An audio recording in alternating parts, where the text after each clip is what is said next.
Like a Horse. Hung Like a Horse by Bryan Lawrence. Ignore snoring Mike. He's being really loud today. There once was a horse named Danny. His size was short and small. All his brothers and all his friends grew up girthy and tall. Danny's like, fuck bullshit. God, Mike, shut up.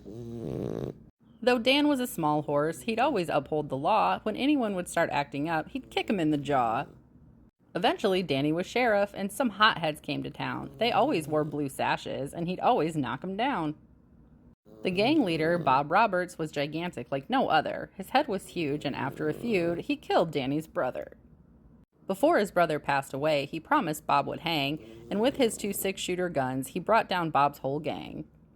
Bob snuck into Danny's house and stole away his lady. He kidnapped her and slapped her mouth. That's when he gave her a baby. Bob went into hiding, but Dan knew just where he was. He knew that he smoked opium and he liked being high on drugs. Bob went to jail. The whole town cheered the end of this disaster. The judge would say, "Tomorrow you'll hang. Good riddance, you goddamn bastard." You wouldn't believe what happened next. It's true. There was a reporter. "I'm twice your size." Bob's last words, he cried. Dan said, "You're 6 feet shorter." Bob.